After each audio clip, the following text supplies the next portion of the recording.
You'll be fine going to the hospital alone, right? I swear I'll send you straight to hell. My name is Lisa, and I'm currently 9 months pregnant.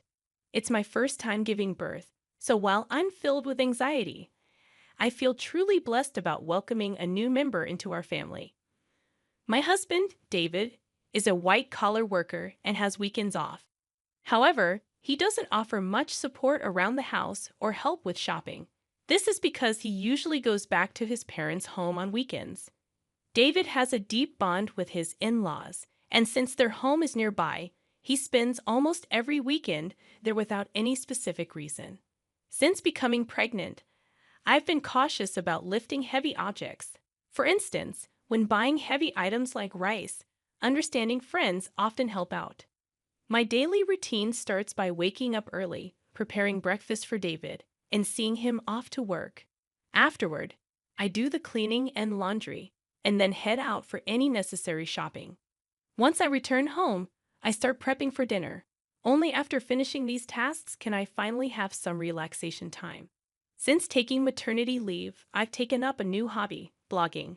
Every day, I write a diary accompanied by photos I take, such as meals, the blue sky, flowers blooming in the garden, and more.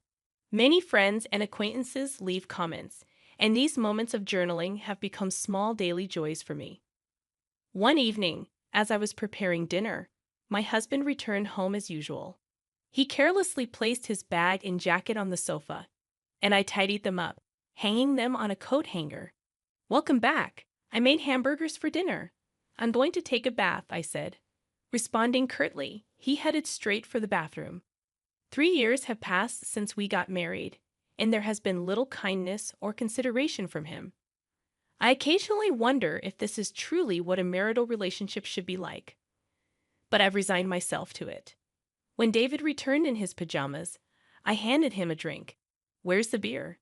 he asked, glancing at the bar. I hinted, "Sorry, I forgot to buy it today. I'll get some tomorrow." "Seriously? Go to the convenience store now." His demeanor changed immediately, and he spoke with evident anger. I was irritated. Why was he asking his pregnant wife to do this? If you want it so badly, why don't you go get it yourself? It's hard for me to move around with this big belly. At that moment, he became even angrier and started shouting, "You're the one who forgot to buy it. It's your job to fix that mistake. Just because you're pregnant doesn't mean you get special treatment." My mother always said it's important to keep moving for the sake of health. Knowing that he doesn't calm down easily when he's angry, I reluctantly decided to go to the convenience store. Once I arrived, I bumped into Sarah, a neighbor. "Oh, Sarah, good evening." "Good evening, Lisa. Did you forget to buy something too?" "I ran out of sauce so I came here." Sarah's cheerful voice slightly lifted my spirits. "My husband really wanted beer, and he told me to buy it. Why didn't he just go himself?" That's what I said, but it didn't get through to him. "It sounds like you're having a tough time, Lisa." After walking together for a bit, Sarah and I parted ways at a crossroad. When I returned home, David was lounging on the sofa, watching TV, having not even cleaned up after dinner. "Why did it take you so long? What were you dawdling around for? Give me the beer." David's disgruntled voice and his insensitive remarks made my heart ache. However, I handed him the beer without a word and began cleaning up after the meal. How could he say such things to me, especially when I'm pregnant? I felt the urge to retort, but I didn't want another shouting match, so I remained silent. Afterward, I had my dinner, took a relaxing bath, and headed to the bedroom. The next morning, David acted as if nothing had happened. It seems he's the type to forget everything after a good night's sleep. However, I couldn't forget his words from the previous night, and I consciously ignored him. "Why are you making that face so early in the morning? Don't take it out on me. I'm heading to work now, so be a bit considerate. You know the importance of appreciation, right?" Due to what he said, I was filled with the urge to retort, "That applies to you, doesn't it?" But out of shock and disbelief, all I could do was sigh deeply and see him off. "Be careful, right? I won't eat dinner tonight. See you." Without any explanation, David left in a hurry. After seeing him off, I took care of household chores and went shopping as usual. However, since David mentioned he wouldn't be having dinner, I decided to prepare something simple just for myself. Then, as I was about to start my meal alone in the evening, I heard David's unexpected return and rushed to the entrance. "I'm back. Thanks for your hard work. But you said you didn't need dinner today, right?" "Yeah, but my drinking party got canceled. I'm hungry. You have something to eat, right?" "Well, I only prepared a meal for myself today." Upon hearing this, David's face contorted with anger. "Didn't you even consider the possibility I might come back? This is unbelievable." Saying that, he moved to the dining table, and upon seeing the dinner I prepared, his mood worsened. "What do you call this a meal?" "I seriously question if you're properly doing your duties as a housewife. Don't waste the money I'm working for." I quickly prepared something for myself. "Please don't get mad like this. Maybe you should learn proper cooking from my mom. Honestly, I've always found your cooking lacking." Again, he always compares me to his mother. Doesn't he realize how hurtful these comparisons can be? "I can't eat this. Go buy something." Hearing this, my heart sank further. What does he think of me? It's already night, and I've taken a bath. Can't you go buy it yourself? Forget it. You forgot to buy beer yesterday, didn't prepare dinner today. It's so frustrating. "I'm going back to my parents' place." David stormed out, and left alone in the house. I strangely felt a sense of relief. The next morning, as I expected, I received an angry call from David's mother. "How can you not serve David a proper meal?" This feels like moral harassment, if not worse. I explained what happened yesterday, but she wasn't accepting it. So I apologized and ended the call. After the call, my mood plummeted. Since David wasn't home, I decided to have a leisurely late brunch. However, the thought of David coming back tonight weighed on my mind. Considering yesterday's events, I decided to make tonight's dinner special. I shopped with more care than usual, picking out ingredients and adding David's favorite beer to the cart. I was determined to prepare a dinner that would earn David's praise. I shortened my blog update time a bit to allocate more time to cooking.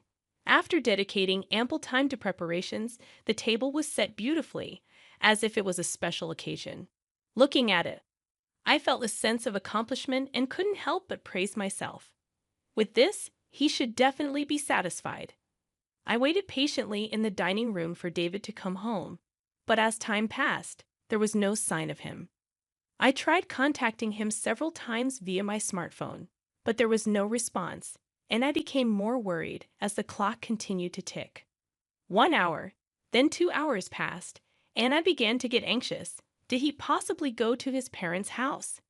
Thinking this, I called David's parents to check, but they said he hadn't come there either. I tried calling David multiple times, but still, there was no response. As midnight approached, just when I was considering contacting the police, a staggering David returned home. He seemed clearly drunk. "I'm home, hiccup." I rushed to the entrance in concern and found David lying on the hallway floor. "What happened? Are you okay?" Hearing my voice, he responded angrily, "Too loud, go away." He then staggered towards the dining room. When I tried to support him, he forcefully shook off my hand. "Don't touch me. Don't come near me with that ugly face. To think you're my wife." In his drunken state, he spat out those words and then just lay down right there. Those words were beyond shocking. Why? Why can't he consider others' feelings?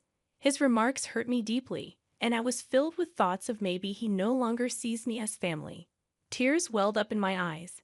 I put so much effort into cooking, it was all for nothing. With that thought, I had my dinner alone and enveloped in loneliness. The next morning, David woke up as if nothing had happened. "My head hurts.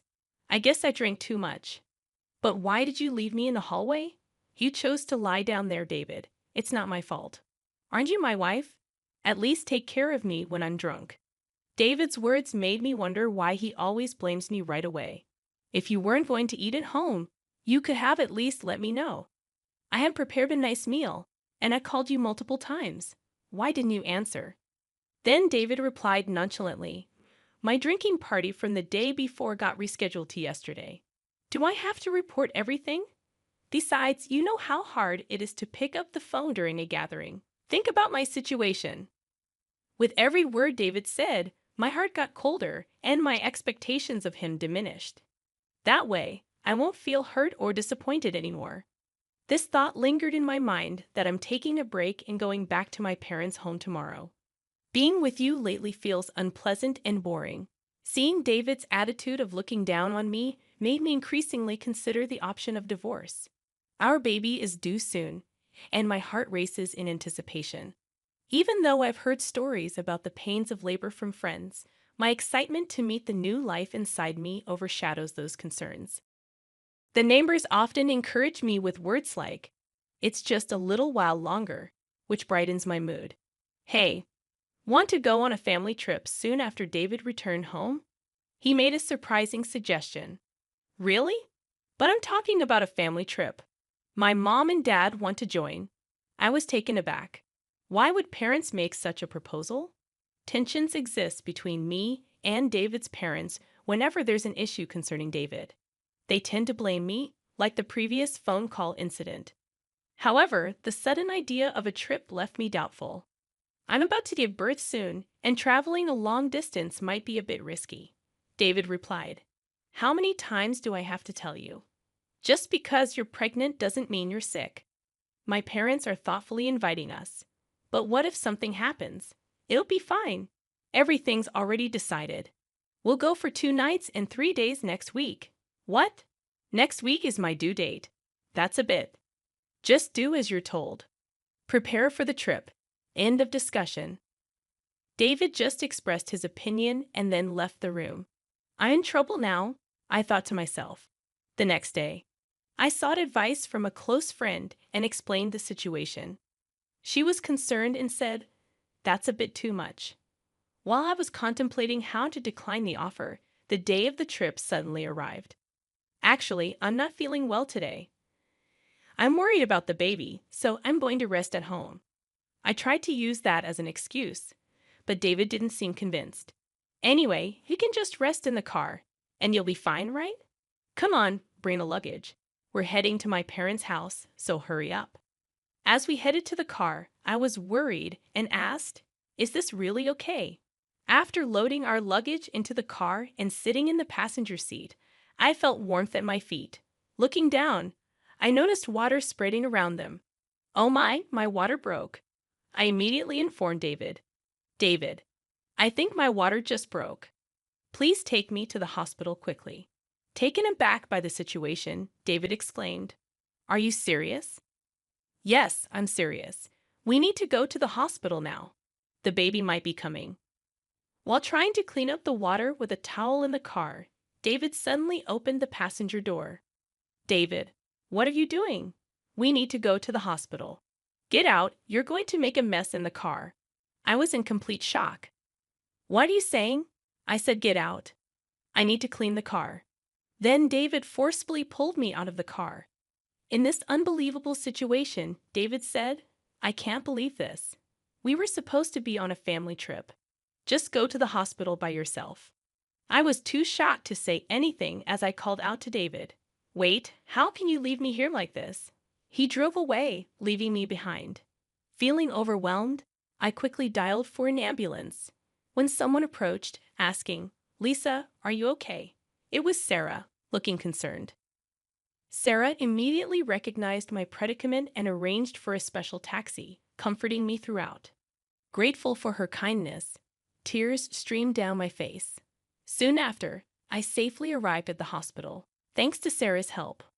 On the way, she held my hand and cheered me up, staying by my side until I was taken to my room. While being transferred, I made a silent vow. I will make him pay for this. Even as labor pains grew, Sarah kept holding my hand. Furthermore, she contacted my parents, who soon arrived at the hospital and looked deeply concerned. Sarah whispered to them, "There's something I want to discuss." The three then left the room. As the labor pains intensified, my smartphone vibrated from a corner of the room. "Who is it?" I asked, and my parents responded with David's name.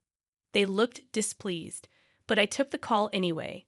As soon as I answered, I heard a panicky David, "Help me." However, I was in no state or mood to converse with him and promptly ended the call. Despite my parents turning off my phone, David continued to send messages. As labor intensified, I was finally moved to the delivery room. After enduring the pain for some time, I finally heard my baby's cries. Exhausted, I saw my parents and Sarah standing before me with warm smiles. Relieved, I closed my eyes and rested. When I woke up after a few hours of sleep, I found myself lying in the hospital bed. Rubbing my eyes, I noticed my parents sitting next to me, their faces filled with concern. "Are you okay?" My mother asked gently, still feeling the weight of exhaustion. I couldn't muster the energy to sit up, while my father looked teary-eyed. My mother consoled him, saying, "The postpartum period can be exhausting." Witnessing this heartwarming scene, a smile formed on my face. "How's the baby?" I inquired. My parents informed me that the baby was undergoing some tests but would be back in the room soon. However, I noticed Sarah wasn't present. Responding to my unspoken question, my mother remarked, "Sarah left a little while ago." Thinking about how things might have turned out had Sarah not been there, a feeling of gratitude settled over me. I made a promise with my parents that after being discharged, I would visit Sarah to express my gratitude. Turning on my smartphone to inform my friends about the birth, I was met with an overwhelming number of missed calls, mostly from David. The sheer number left me momentarily stunned, but I felt no hope or expectation from his calls. So I closed the notifications without hesitation. One of my friends visited the hospital room to congratulate me on the birth. As she rejoiced and extended her genuine wishes, I opened up about the recent incidents with David. After hearing the story, she expressed both shock and anger, half-jokingly saying she'd like to punish him a bit. But she also emphasized that my health and rest were paramount, chatted with me for a while, and then left. My parents, already briefed by Sarah about the whole episode, asked, "What are you planning to do next?" I shared my thoughts about my relationship with David and told my parents I'm considering divorce. They respected my decision and provided their support. Upon my discharge, I planned to stay at my parents' house, where they had prepared a room for me. Meanwhile, David seemed to have visited the hospital, but as I had informed the hospital staff that I didn't wish to see him, he wasn't allowed in. The next day, Sarah came to my hospital room holding a fruit basket. "Sarah, you came!"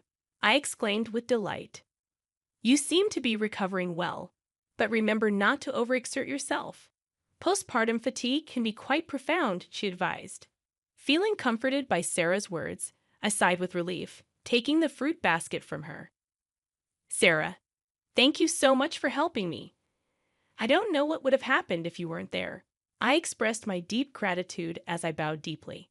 Sarah gently laughed, saying, "What's most important is that both you and the baby are healthy.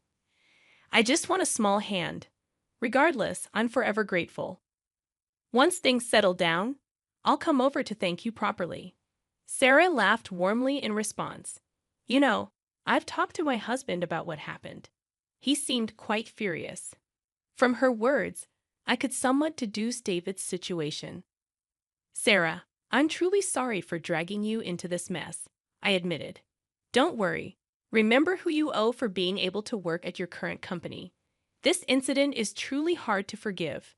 At that moment, I heard a stern tone in Sarah's voice for the first time. Sarah was actually the wife of the CEO at the company where my husband worked. When we first moved to this residential area, I had no idea about this fact. However, as we frequently encountered each other at the local supermarket, shops, and occasionally at convenience stores, we gradually became closer. We even began to enjoy tea together, and during these sessions, I learned about the nature of her husband's job. On the other hand, my husband was completely unaware of this background. This was because he didn't even accompany me for our initial neighborhood greetings and didn't prefer interacting with our neighbors. Sarah had previously told me gently, "I don't want to cause any trouble, so don't tell your husband," and I had respected that request. Knowing that I was pregnant and still being forced to endure my husband's unreasonable behavior, Sarah had several times suggested, should I talk to my husband about this? However, I had always declined, not wanting to trouble her. But with this recent incident, perhaps even Sarah reached her limit. That's why my husband kept calling Sarah. I really can't thank you enough for everything. Sarah's strong words made me realize how fortunate I was to have someone who'd go to such lengths for me. I couldn't help but tear up. Seeing my reaction, Sarah once again gave me a warm smile. Lisa, you're a dear friend to me. I can't just stand by and watch when something like this happens to a friend. Our conversation was filled with heartfelt smiles. However, my husband's messages didn't stop despite the barrage of notifications. Online, I consciously ignored them all. Thinking about the divorce made my mind clear, and all I wanted was to think about how to live my life with my baby. As I was preparing to leave the hospital, a close friend visited my room, handing me her smartphone and saying, I want you to see this. Displayed on her phone was a post that had become a major topic on a certain social media platform. When I asked what it was about, she informed me that she had posted about my husband's recent actions on social media.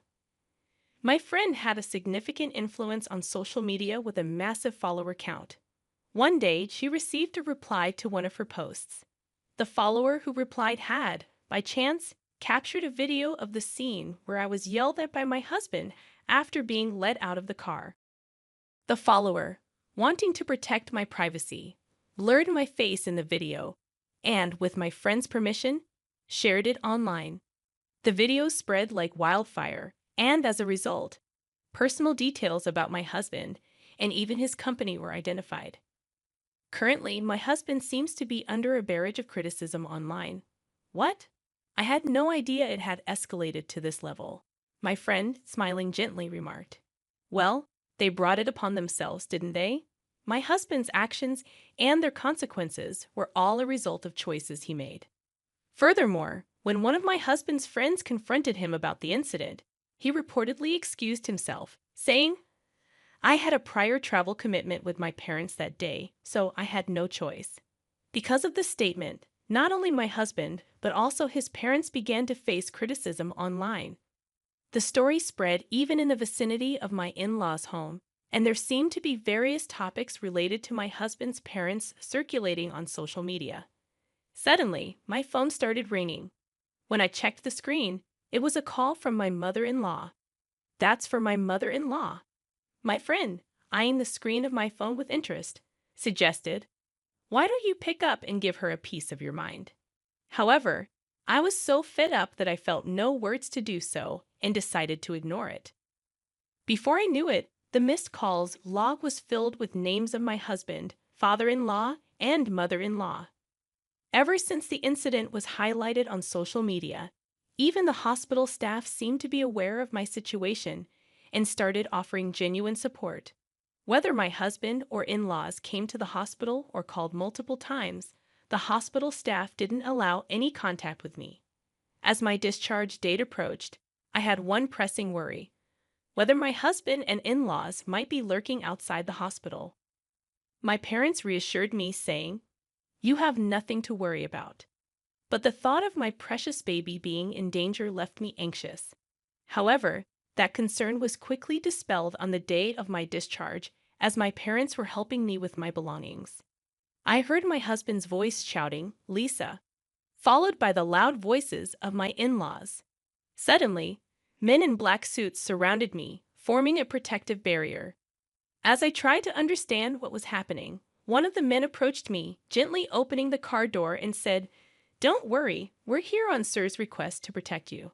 It seemed my parents were already aware of this, as my mom said, smiling, didn't I tell you there's nothing to worry about? Believing her words, I felt relieved and smoothly got into the car.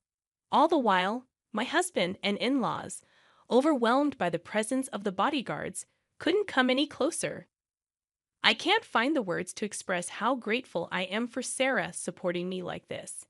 The only thing occupying my mind was how to reciprocate Sarah's kindness. My parents felt the same, saying in unison, we have to find a way to show our gratitude to Sarah. Although my new life began smoothly and pleasant days continued, the contacts from my husband and in-laws never ceased. I mailed them the divorce papers, but there wasn't even a hint of acceptance. One day, my in-laws called our home. It seems my father answered, and they addressed him with the attitude of, "She became a part of our family, so no matter how she's treated, she shouldn't complain." When my father angrily retorted to their statement, it seems they were taken aback and quickly hung up. While discussing how to handle this with my parents, I decided that seeking professional assistance was the best course of action and resolved to consult a lawyer. Coincidentally, my father was acquainted with a lawyer, and when we explained our situation, he graciously promised to help. I informed the lawyer about the video circulating on social media and detailed past events. When the lawyer reached out on our behalf, my husband was initially taken aback. However, over time, he became defiant. "We'll solve marital issues ourselves. We don't need a lawyer," he argued in a fled tone. However, the lawyer calmly responded, "I'm acting upon Lisa's request. Any future communication should be directed to me. It's up to Lisa, my client, to decide whether or not she wants to involve a lawyer." My husband was at a loss for words, though initially refusing to divorce. When mediation and the possibility of a court case were suggested, the word court seemed to shake him, and he reluctantly agreed to the divorce. I have no interest in the child and have no intention of seeing them in the future, so I don't see why I should pay child support. As for property distribution, I did nothing wrong, he claimed irrationally.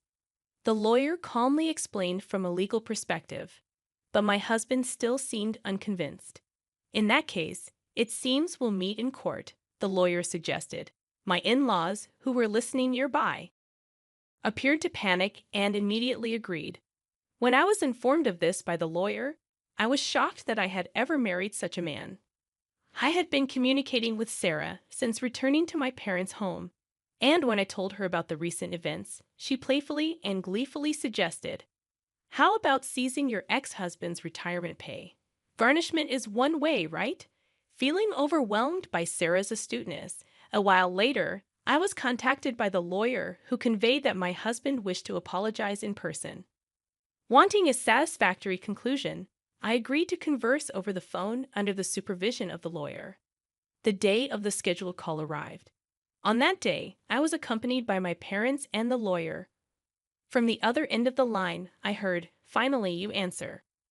Apologize now, and I'll forgive you. So come back home. Let's be a couple again. The house is a mess. I might lose my job, and everyone's looking at me coldly.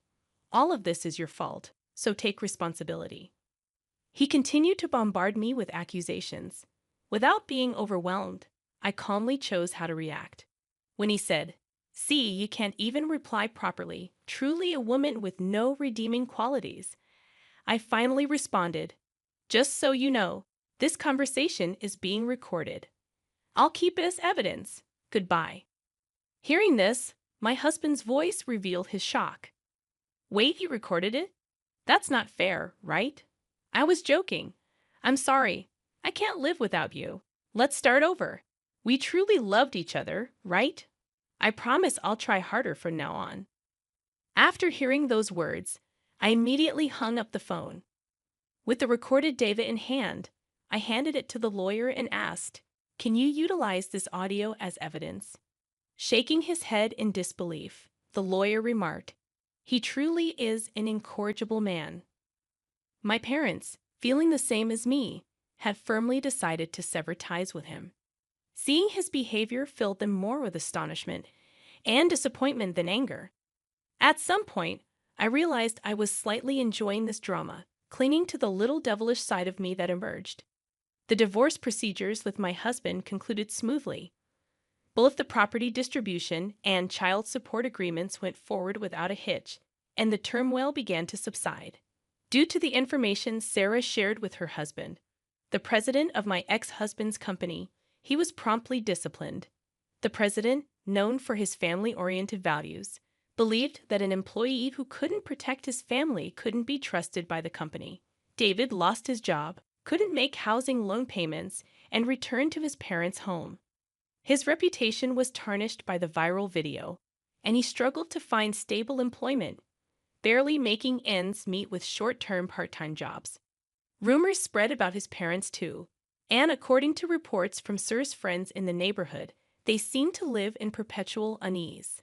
The cold societal judgment they faced, which exceeded my expectations, made me think that, surprisingly, this ostracization might be harder for them than any legal repercussions. With most matters settled and my health recovering, my parents, my baby, and I visited Sarah's home to express our gratitude. Both Sarah and her husband seemed genuinely happy and doted on my baby, making us feel warm and welcomed. After that, Sarah and my mother became close friends. Similarly, Sarah's husband and my father got along very well, and our families grew close. Furthermore, Sarah and her husband's son was around my age, and to everyone's surprise, our relationship began to develop in an unexpected direction. A few years later, the idea that I might actually become a part of Sir family was something no one could have ever predicted. Life truly is full of surprises.